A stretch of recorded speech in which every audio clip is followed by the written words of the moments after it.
welcome to Abra.TV News. My name is Tim Wise, and thanks for joining us here on the end of December 2021. I'm so pleased that you're tuning in, and we've got some exciting news for you today and also for 2022. Reflecting over the last 20 months or so, when Abra.TV was first developed, we didn't know where the COVID was going or what was happening in the world. And in these last 20 months, Abra went from just one program, Hollywood Stars of Magic, to over 30 channels on the network and growing. We have major magic organizations involved and a great news program that I'm excited to tell you about. We started out with the news. We had to take a little break because we lost some great people in this world, including my best friend and beloved Terry Sinclair. And I had to take some time off to retool, if you will, to help rebrand Abra.TV. Several people involved in the network are tenured in the business. Greg Gleason, Jeff McBride, Franz Ferrari, many other great performers here on the network. And what was really fun to look at is that we're all ambassadors, if you will, stewards of magic. And so what I'd like to do is now introduce you to your new news director for Abra.TV. He's a longtime friend. He's tenured in the business as well. He's very capable, produced many shows, festivals you might have attended, and now he's part of Abra.TV and the Abra.TV news director. His name is Jay Scott Berry, and I'm going to hand it off right now to Jay for 2022 and all the great things that you're going to bring to the network. So thank you for being with me, Jay, on this new adventure of Abra.TV 3.0 going into 2022. So take it over, pal, and look forward to working with you. And it's going to be exciting, people, so don't miss it. Really, don't miss it. Thanks a lot, and we'll see you next year, 2022. Happy New Year, everybody. Thank you, Tim, and welcome, everyone. It's Saturday, January 1st, 2022, and this is Abra.TV News. Charles Dickens famously wrote, "It was the best of times, it was the worst of times." And that simple phrase was as true then as it is today. So even though we are faced with unique challenges, we are also magicians, endowed with a mindset that, if applied, can turn crisis into opportunity. And it is with that thought that I am very pleased and honored to be here. The headline news is that live magic is back, stronger than ever, from coast to coast and around the globe. Our top story is Mystique Dining, whose venues are rapidly expanding under the creative direction of Terry Commons. The concept for the Mystique Theater had its beginning 30 years ago when Terry combined his close-up magic with a haunted mansion theme for Halloween. This led to the first Mystique Chamber Mystery Theater, which ran from 1997 to 2000 in Idaho, presenting over 1,200 shows. Terry then reworked the template in 2001 with an intimate dinner show alongside a 300-seat theater, each providing a wondrous, interactive entertainment experience. These initial forays proved so popular that they became the catalysts for the current Mystique Dining and the Prestige Parlor of Magic. With two successful venues now open in California and one in Utah, Mystique Dining offers a fantastic, rich atmosphere where guests enjoy a gourmet dinner before experiencing an evening of world-class magic. The Prestige Parlor is a larger, less formal venue with tables set in vintage cabaret style. The first one is up and running in Utah, and the second will open soon in San Diego. Each of these theaters are open to the public, with nightly performances by some of the finest magicians in the world.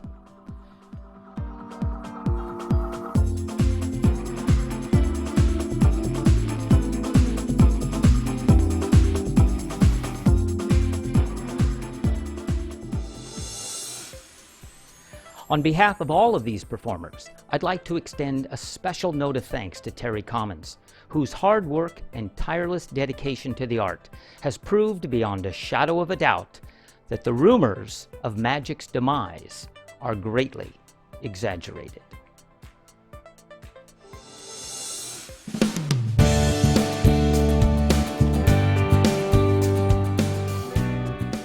10 years ago, Las Vegas star and FISM Grand Prix winner Lance Burton ended his epic run of shows at the Monte Carlo Casino.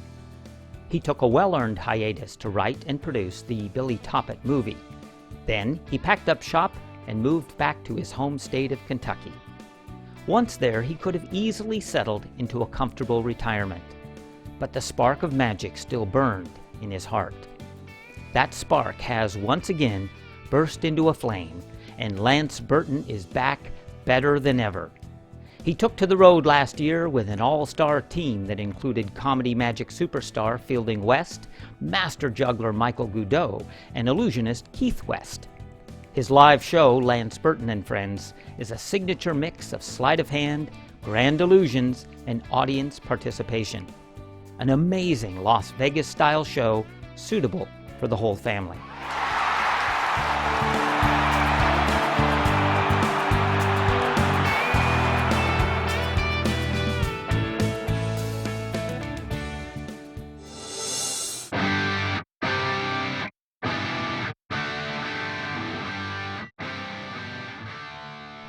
Heading across to the East Coast, the lights are back on and the curtain is up at the Players Theater in the Big Apple. Monday Night Magic is New York's longest-running off-Broadway show. Over the years, its cavalcade of conjurers have included the cream of the crop.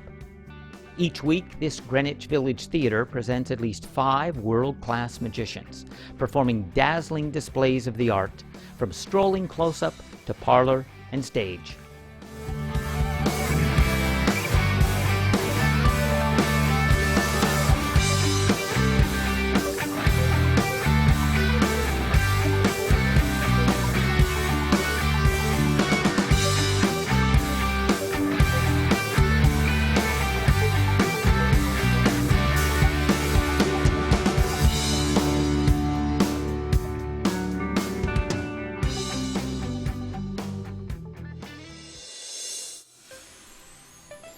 And finally, the first major magic convention of the year is scheduled in just 2 weeks, January 15th through 18th in Las Vegas, Nevada.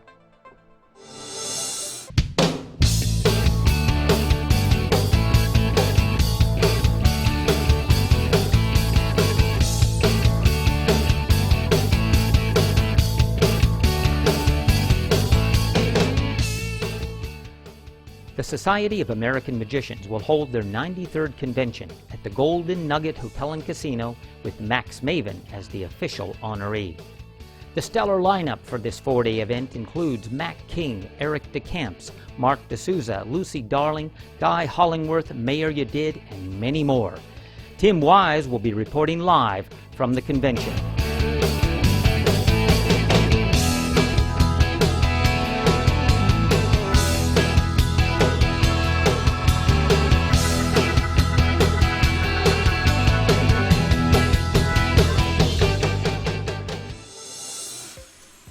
And speaking of Las Vegas, let's head across the desert to that sparkling oasis of entertainment with our man on the strip, Grand Master Illusionist Greg Gleason.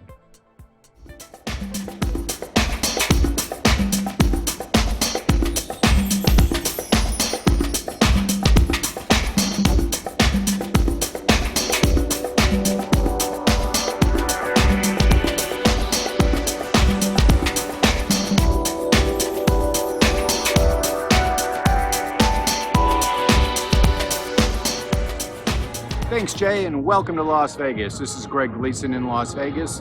I'm actually at the MGM tonight for 2 reasons.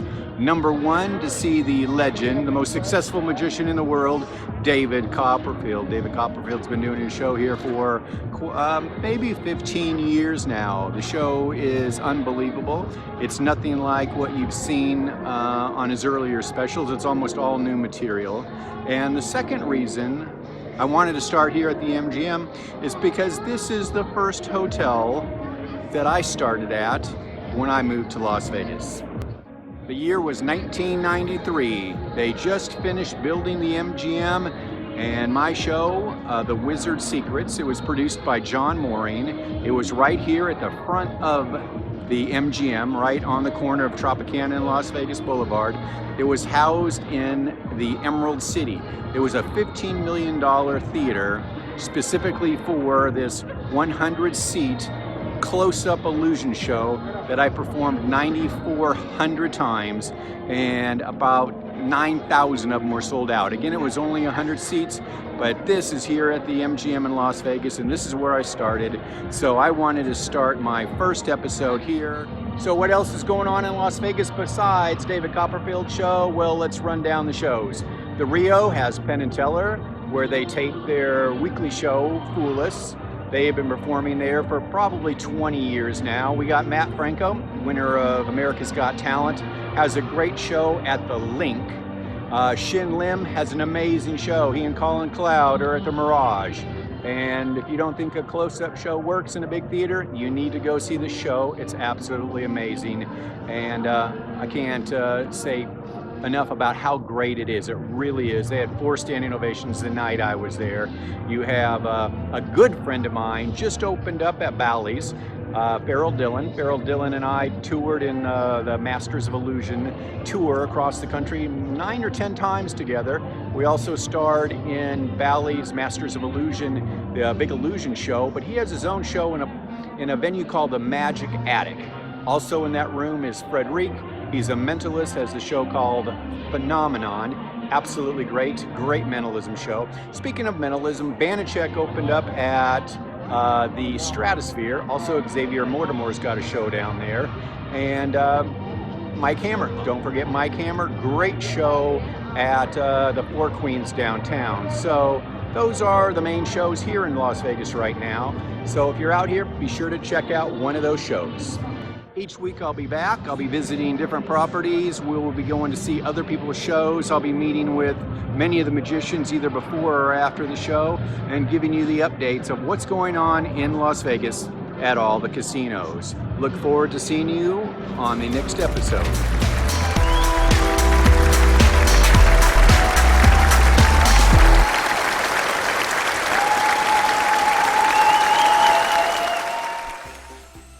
Thank you, Greg. It's great to see so many of the shows up and running again. We look forward to seeing you next week. I'd like to take a moment now to recognize and thank our sponsors. Please support them. If you'd like to be a sponsor of this show or the Aber.TV network, we'll be happy to welcome you.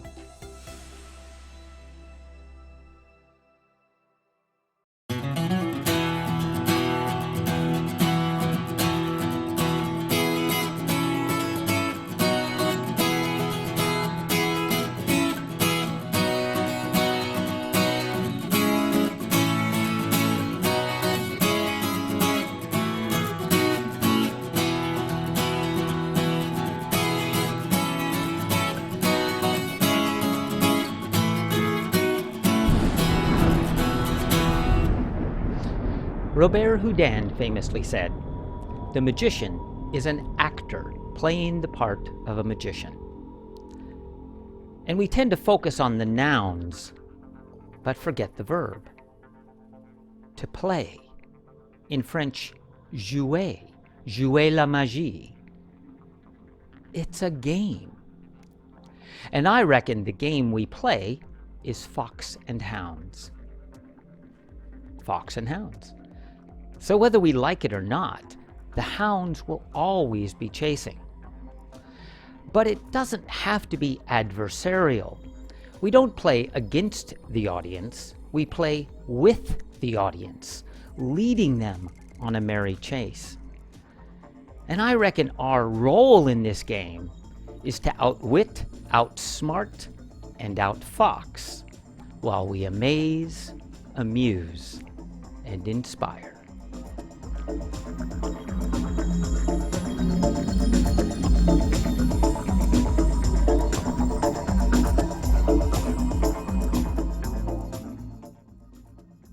We often hear people say, when things get back to normal. I say, there is no going back, only forging ahead fearlessly.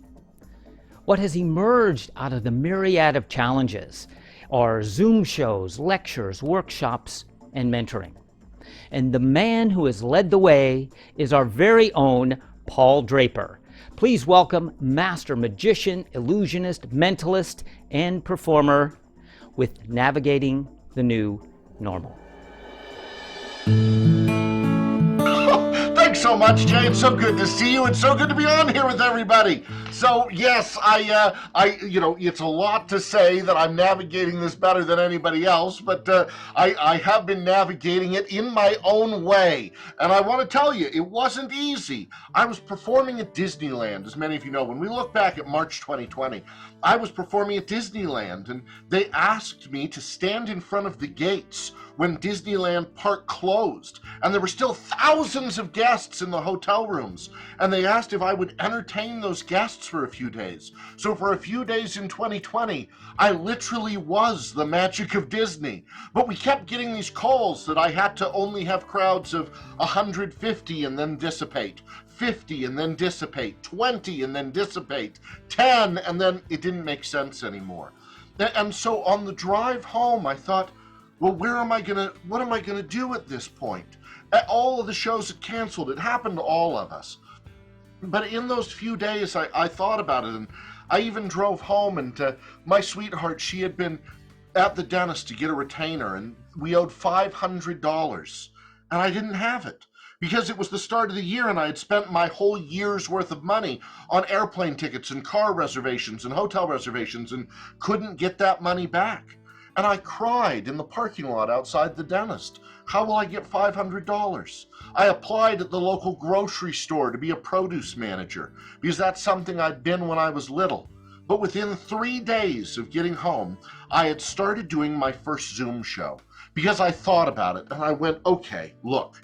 When I was a little boy at Epcot Center, they had the screens talking to people in the future. On the Jetsons, they had the screens. I love old classic television shows and that were shot live. Watch all those old great shows that were shot live in studio where anything can happen. And I thought this could be that medium. But what's different about what I offer from what anybody else offers? Because if they want to watch an amazing magic show, somebody would be better off watching a David Copperfield special or a Doug Henning special or a Chris no, well, maybe not that. And but they'd be better watching one of these pre-taped amazing specials. So what do we have to offer? Well, we have to offer the live TV element where anything can happen. We also have immersion and interactivity where we can see them, hear them, interact with them, play off of what they're doing, and every piece of magic has to be that way. So I threw away my old show. I put most of it's still in the bag that came home with me from 2020. I hope that Bill and Lemon is okay. No, there's no fruit or anything in there, but the doves. No, I was a mentalist. But I threw all that away and I said, what can I build that's specific for this environment? I didn't try and modify what I did, but I created something specific for here. And throughout these episodes, I'm going to pop in with little 2-3 minute segments like that to talk about the mindset of being aware of what's out there, accepting the knowledge that comes in, and modifying what we do to fit within the new normal rather than fighting back and demanding that the world change to fit us. So, with that, back to you.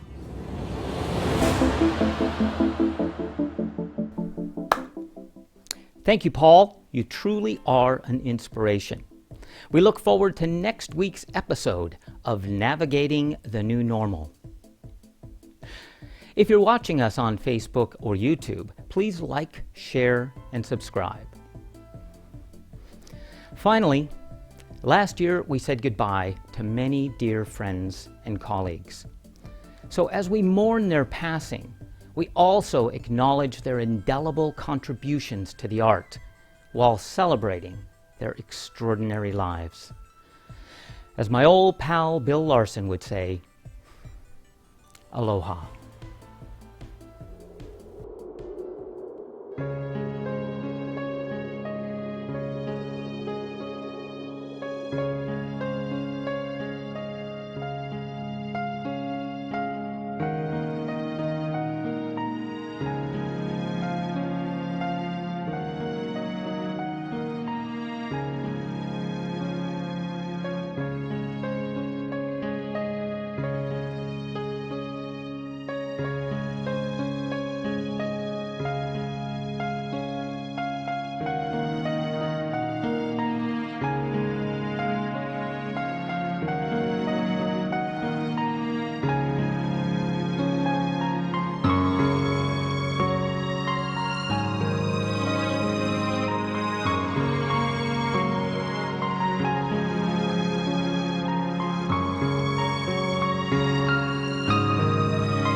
you.